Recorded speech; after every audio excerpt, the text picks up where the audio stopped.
한 주간 평안하셨습니까? 반갑습니다. 권성민 목사입니다. 지난 시간 다니엘에 이어 에스라를 살펴보도록 하겠습니다. 택한 백성을 향한 하나님의 사랑과 집념이 얼마나 대단한지를 피부로 생생하게 느끼게 해주는 책 에스라서. 부모는 자식을 절대 포기하지 않죠. 자, 그럼 에스라서를 살펴보도록 하겠습니다. 선지서는 분열왕국 시기부터 포로 시대, 그리고 포로에서 귀환한 시대까지 활동했던 선지자들의 활약상을 기록한 것이죠. 에스라, 느헤미야, 에스더는 주전 5에서 4세기 페르시아가 이스라엘을 지배하던 시대의 사건들을 다루고 있습니다. 또한 이스라엘 포로기 이후 생존자들과 후손들이 어떻게 신앙 공동체를 이루었으며 각자 처한 곳에서 어떤 모습으로 살아갔는지를 잘 보여주죠. 그들의 마음속에는 과연 하나님이 자신들을 기억하고 계신지, 과거 언약의 약속들이 과거에만 묻혀 있지는 않는지, 아니면 현재에도 유효한 것인지, 어떤 희망을 가지고 살아야 하는지, 앞으로의 운명은 어떻게 되는지에 등 많은 질문들이 있었습니다. 앞으로 이 세 권의 책은 이러한 질문들에 대한 답을 제공해 줍니다. 역대하 끝부분에 보면 유대 민족이 바벨론의 포로로 끌려가는 장면이 나옵니다. 사실상 이스라엘은 잿더미로 변해버린 것이죠. 그런데 역대하 마지막에 페르시아가 바벨론을 점령했을 때 페르시아 고레스 왕은 칙령을 반포해 유대 민족을 본국으로 돌려보내는 예상치 못한 기적이 일어납니다. 결국 역대기의 끝부분이 에스라서의 도입부가 되는 것입니다. 에스라서는 고레스 왕이 칙령을 발표하는 장면으로 시작을 합니다. 이 칙령은 오래전 예레미야를 통해 말씀하신 70년의 포로 생활 마감에 대한 예언 성취죠. 또한 150여 년 전 이사야 선지자를 통해 말씀하신 예언의 성취이기도 한데, 이는 하나님께서 선택한 자기 백성들을 잊지 않으셨다라는 증거입니다. 이 사건은 제2의 출애굽을 연상시키는데, 도망하듯 했던 출애굽과는 달리 포로된 유대인들의 고국 귀환을 격려하고 그것도 모자라 선물과 세금 면제 혜택까지 주는 3명의 페르시아 왕들을 우리는 보게 됩니다. 이로써 출애굽이 있는 지 약 1000년 만에 유대 국가는 두 번째 출애굽처럼 수십 년에 걸쳐 포로 귀환이 진행됩니다.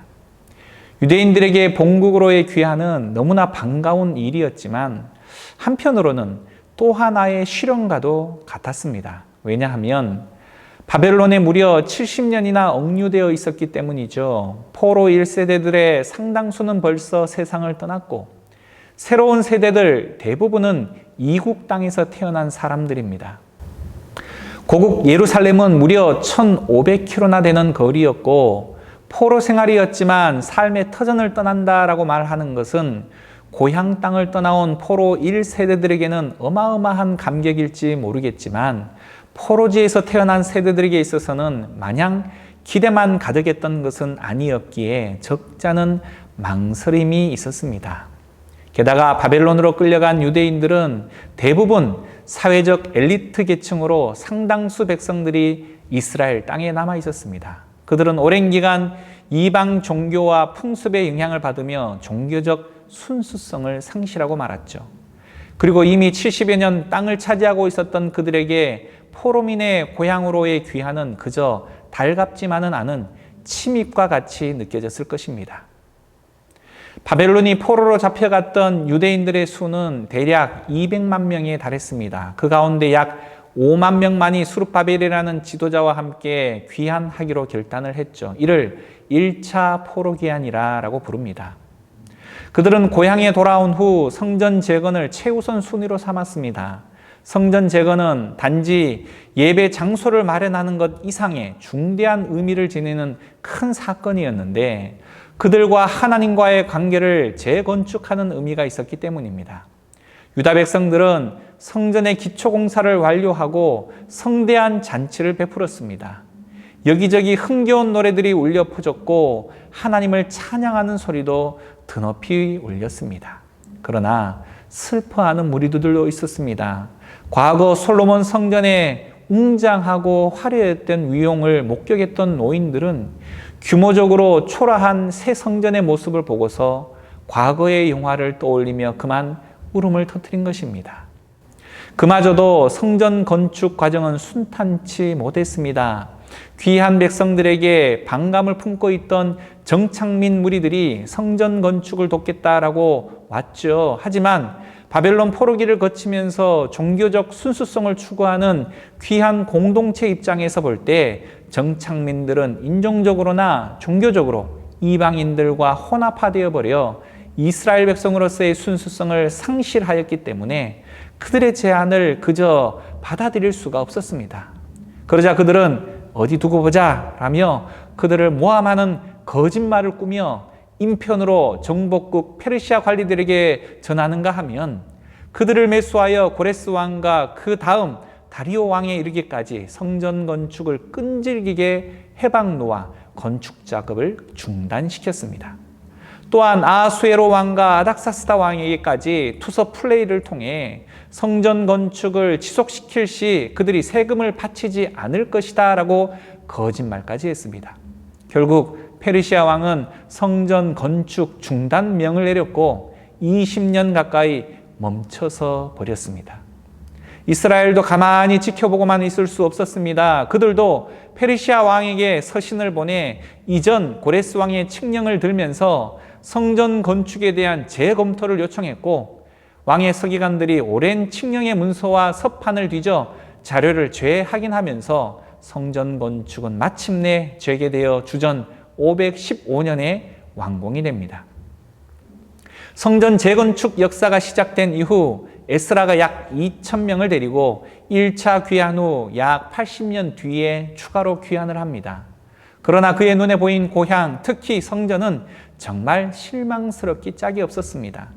하지만 에스라의 주요 관심사는 성전 재건축이 아니었죠. 그는 위축되고 실망한 백성들의 마음을 회복시켜야 되겠다라고 결심을 했습니다. 그는 회개하는 심령으로 옷을 찢고 마음을 다해 모세의 율법을 사람들에게 가르치기 시작을 했습니다. 백성들은 그의 동료에 힘입어 하나님과의 관계를 더욱 견고히 이루어가기 시작을 해 비유대인 여인들과의 결혼 생활을 중단하기도 했죠. 자, 그러면 에스라서의 구조와 세부 내용을 살펴보도록 할까요? 에스라서는 스룹바벨을 중심으로 성전 재건을 다루는 1장부터 6장, 에스라를 중심으로 토라를 통한 공동체의 개혁을 다루는 7장부터 10장으로 크게 나누어집니다. 에스라서는 느헤미야와 밀접한 연관성이 있는데 고대의 전통은 동일한 저자가 쓴 한 권의 책으로 보기도 합니다. 중세시대에 이르러서야 두 권으로 분리되었죠. 에스라, 느헤미야서의 구조 또한 비슷한데요. 총 이 세 명이 핵심 인물입니다. 에스라서 안에서는 성전 건축을 중심으로 한 스룹바벨, 토라와 공동체 재건을 중심으로 한 에스라, 그리고 느헤미야서의 성벽 재건을 중심으로 한 느헤미야가 그들입니다. 그리고 이들을 중심으로 먼저 하나님께 감동받은 페르시아 왕이 지도자를 예루살렘으로 보내고 이스라엘 땅에서 성전과 공동체, 성벽을 재건하면서 부딪히게 되는 방해들이 등장하고 모든 방해들을 뚫고 목표를 달성하지만 이상하게도 실망스럽게 마무리가 된다라는 구조입니다. 먼저 이야기는 페르시아 왕 고레스로부터 시작됩니다. 하나님께 감동받은 그는 포로들이 예루살렘에 돌아가 성전을 재건하도록 허락하는데 이것은 언젠가 포로들이 예루살렘으로 돌아간다는 선지자 예레미야의 예언이 성취된 것입니다. 이 성취는 포로 귀환 이후에도 선지자의 다른 많은 예언이 성취될 것이라는 소망을 안겨다 주죠.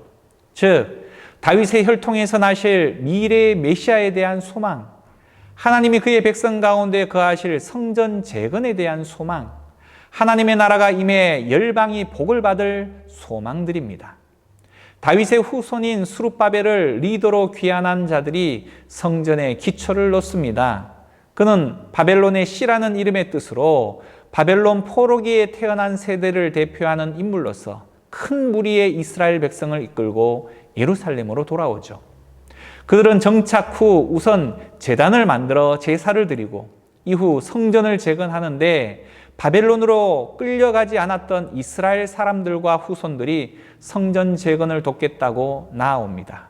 그런데 스룹바벨은 이 제안을 거절했고 거절당한 원주민들의 방해로 작업이 중단되었습니다.